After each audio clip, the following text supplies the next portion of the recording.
Well, howdy, howdy, howdy. Nearly senior citizen here. Greetings, boys and girls. Welcome to this. Let's see if my chair is halfway centered properly. So that means my spine is centered properly. You'll notice that if my chair is not centered properly, that means my spine is not centered properly. Thumbs up. Good old scoliosis and generally not having a well-made spine. Thumbs up for that. Welcome to being human. The sun is shining. That means we're all not dead, and that's good. Definitely a thumbs up on that. We all want to be, well, I know there are some that don't, but still, on the whole, as a species, it's good to live. Definitely a thumbs up on that. I did not get a lot done yesterday, hokey smokes, because I've been having insomnia. Ugh, because of just a lot of things happening, changing weather, such like that. And just, I've been too warm or too cold, and I can't get properly in the middle. I've been falling asleep during the daytime, which is bad, because as moderately healthy as I am, I do have underlying issues that are bothersome, very bothersome. Oh, itchy nose, so gotta touch my face, yay. But one of the big things that happens is I have central sleep apnea. There are several types of sleep apnea. I don't know if there's more than two, but of the two types, there's obstructive sleep apnea and then there's central sleep apnea. Obstructive is when the soft tissues of your throat collapse. Largely that's because of weight, but not always. There are plenty of people that just the soft tissues collapse and close up when they don't have weight issues. It's just something that can happen. And then there's central sleep apnea. Central sleep apnea is where your brain literally just forgets to tell your lungs to breathe. And so you just stop breathing. Clear pathway. It's just your lungs aren't told to breathe, so they don't. And so a minute passes by, you're like, you need to breathe, and you can't. And then you start up again. And that's a terrible strain on your system. It's a strain on your heart. It's a strain on your lungs. It's a strain on your brain. It's a strain on every part of your body that needs oxygen. That's not good. And that's what happens to me when I fall asleep. So yesterday, of course, after falling asleep, and I can usually tell because yesterday after falling asleep, my normal tinnitus, which usually I can tune out, I've got the ADHD tinnitus, but I'll have terrible tinnitus with my head just ringing like a bell, and my lower extremities from my knees down, and my hands will just be tingling, like, you know, they had been something resting on them, and now they'd pins and needles falling asleep. So I can tell when I stop breathing, and it's not good. So joy on that. But yesterday I fell asleep for hours, just hours. It was horrible. Because I wanted to get some recording done for my game channel. I want to have game videos up on my game channel. And right around noonish, just after I uploaded my 3 o'clock scheduled video, I was watching videos and then boom, started falling asleep. Just terrible, just getting tired, trying to do things, and then wham. And it's not the kind of falling asleep where you go, I'm pretty tired, I need to head to bed. Or I am so tired, I'm getting really sleepy, I need to do this.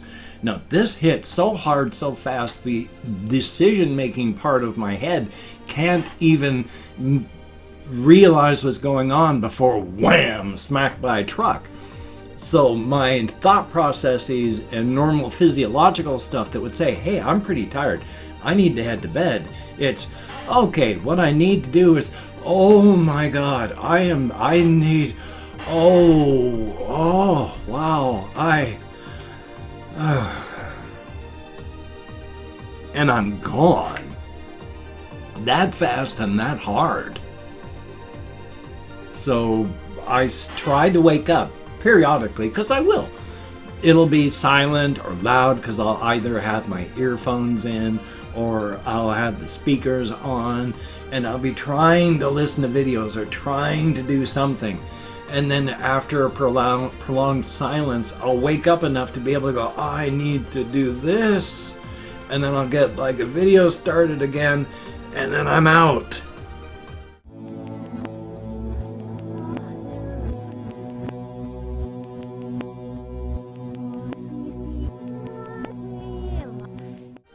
And that's what happened for hours yesterday. Oh, so I got nothing done for the game channel, nothing at all. So that's special. And then just issues with stuff until finally I got up and was able to take a shower. So at least I got that done. So even though I couldn't go walkies, I still got some form of exercise in. Because for me to take a shower is a lot of work. That's a lot of standing, a lot of movement, and with my fatigue level and pain level, it's a lot of work. It's a workout and a half. So, yay on that, but I got it done. Unfortunately, my beard trimmer, which I use to trim my beard, and then this part of my hair, all the way up into this part here, up to the part, the part where the part is, I used the beard trimmer and all the guides on that, but the battery was so low that I could only do a partial job and not even touch my hair with the beard trimmer. And so while I used a regular hair clipper for the major part up here, my beard's scruffier than I like, my hair is scruffier than I like. I imagine nobody out there would have even known, or probably can't even tell right now, you know, even after being told. But with the perfectionism of depression upon me, of course I know. Yes, if you ever find yourself being a perfectionist when you're depressed, that's a standard thing that happens when you're depressed. So it's not a good thing. It's your brain just trying to get you out of stuff, you know, because after all, why do something if you can't do it 100% perfect, and you can't do it 100% perfect, so why try? But depression lies to you, so yeah. On my topics list, I did scrabble down a few more other things here. Like, there's memories of older stuff is what I wrote down. Because I've always been a writer. I mean, even now with my not even being able to physically write stuff down, I'm still talking out the stuff that I'm working on, so that when or if ever I actually do write it out, I've got it worked out in my head. I don't work out plot points and such like that. I do story background stuff and world building in my head, like I'm doing with the Cosmic Horror Pantheon. But the thing I was bringing up on that is I still have stuff from when I was like 20 years old that I still periodically bring up, because I can remember a few things. Like, I remember being in the Air Force, working at my first base. And also, I remember working on stuff like characters like Vasco the Llama. 20 years old. It's about a llama. And it's just a regular llama, but of course it can talk and think like a person does. And so in the story, the llama becomes a great general and ruler of a land, and it's a story of what happened and how the llama got there. And I've been working on this sort of thing just really mildly, you know, like maybe a thought on it every 5 or 6 years. But of late, I've been really putting a little bit of extra effort and thought into it, with the story of how the llama starts progressing upward through the ranks of regular people stuff, because it can talk and think. And while people think that's weird, it's like, well, hey, that's a llama. They also don't think like, oh my god, it's a talking llama, kill it. No, it's like, oh wow, talking llama. You know what? You talking llama. You've got some good ideas. Let's go talk to the captain of the guard about this.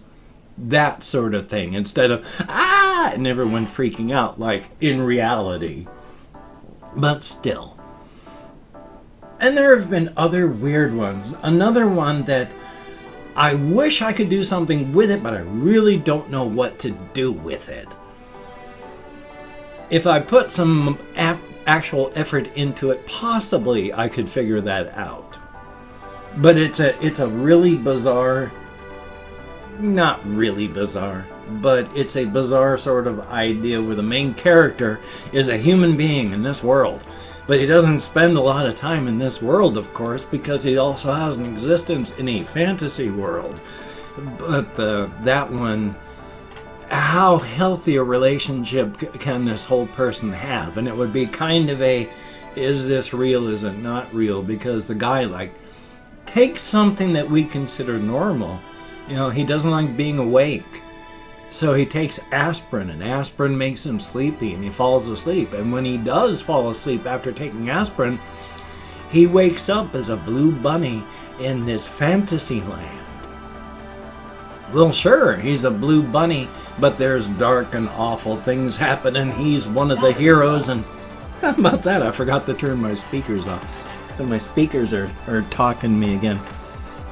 Power off. Power off. I hate it when my speakers talk to me. Just play what I want you to play. You don't have to talk to me. A nice indicator light to show that you are functioning is fine. You don't need to tell me that you work. Showing me a light that you're on is fine. But what can you do? So it's the story about a guy who spends 90% of his actual real life human time like just lying asleep somewhere. And in his head, which, is he really just asleep and dreaming this? Is he actually living life in another universe as a blue bunny being a hero? So I don't know if I want to do anything with that one. And the Vasco the Llama one, I like the idea. That's a lot of human stuff that doesn't interest me, that is the story, you know, like his rise through the political sphere, his rise through the military sphere. A lot of stuff that, you know, it can be occasionally fun for me to read about, but on the whole I don't care about. Whereas that is a large genre, the political thriller stuff, the spy thriller stuff that I just don't care about. So, thumbs up.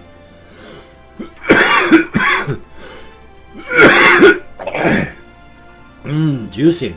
I imagine I could probably figure out a way to mix that in with the other Cosmic Horror Pantheon stuff.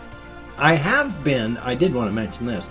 I noticed, because of the shifting focus, I had been in the beginning spending most of my time dealing with the actual characters in the Cosmic Horror Pantheon.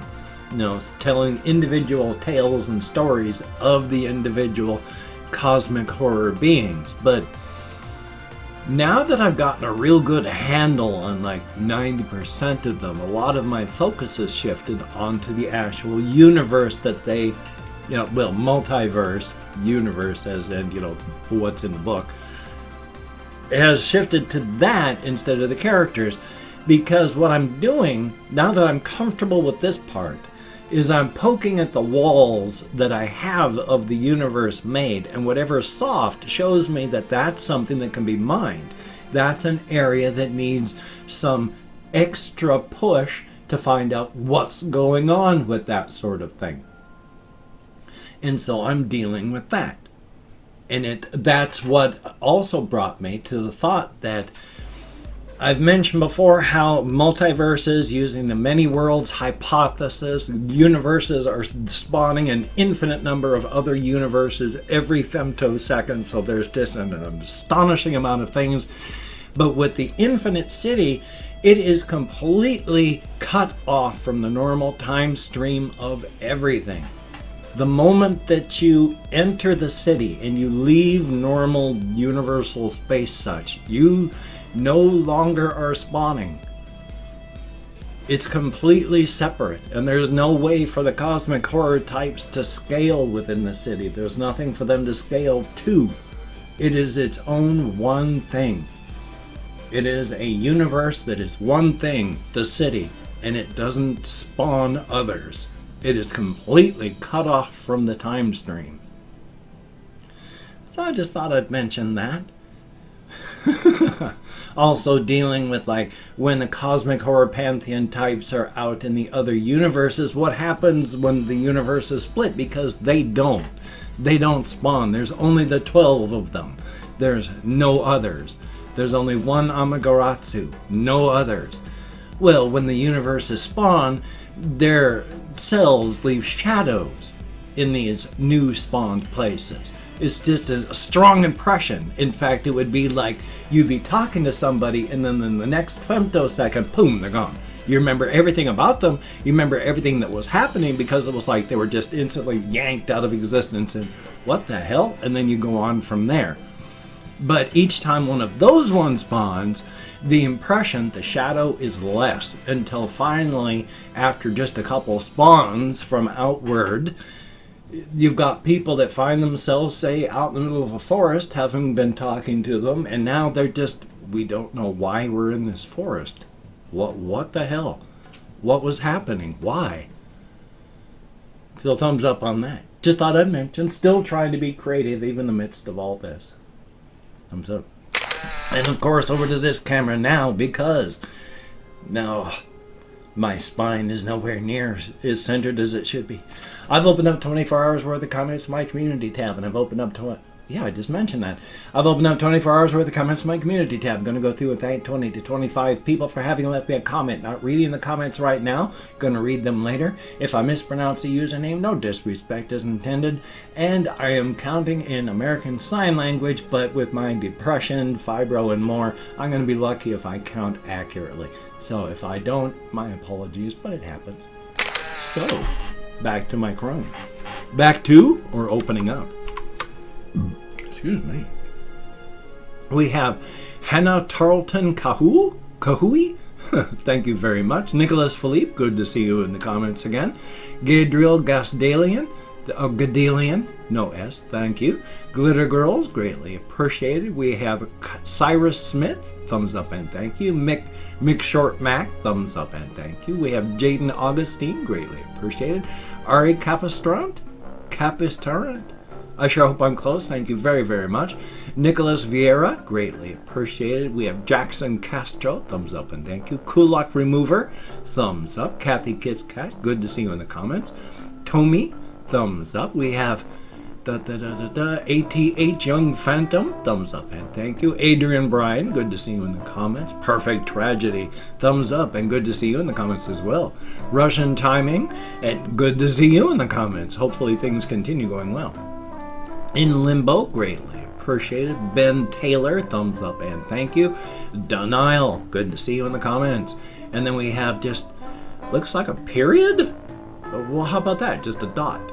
Greatly appreciated though. Ethan Joseph, greatly appreciated. Egg Og, thumbs up. We have Blur's World, good to see you. And last but not least, we have Ryan Williams, thumbs up and thank you. Each and every one of you, you get me, make sure I'm centered, you get me out of my head, into the world, dealing with real people, and that is greatly appreciated. Definitely a thumbs up. If you could check out my various links, I have Twitter, Facebook, GoFundMe, Patreon.com. If you could donate to my GoFundMe campaign or become a Patreon.com patron like one of these beautiful and awesome people, that would be beautiful and awesome. If you wanted to help me out but you didn't want to send money to one of those two places, I have a PayPal link down below. And if you wanted to help me out but didn't want to send money, I have an Amazon wish list link down below as well. It's got things like cat food, hamster bedding, silly things, not silly things. If you could check it out, that would be very awesome. Do not feel obligated. I do not feel entitled. And if you cannot donate or you simply do not donate, I take all good wishes and I deposit them in the bank of my heart, where I draw interest, so thank you very much. If you could toss me a like, I do appreciate all the positive validation I get from my existence. Definitely a thumbs up. And of course, if you could subscribe to the channel and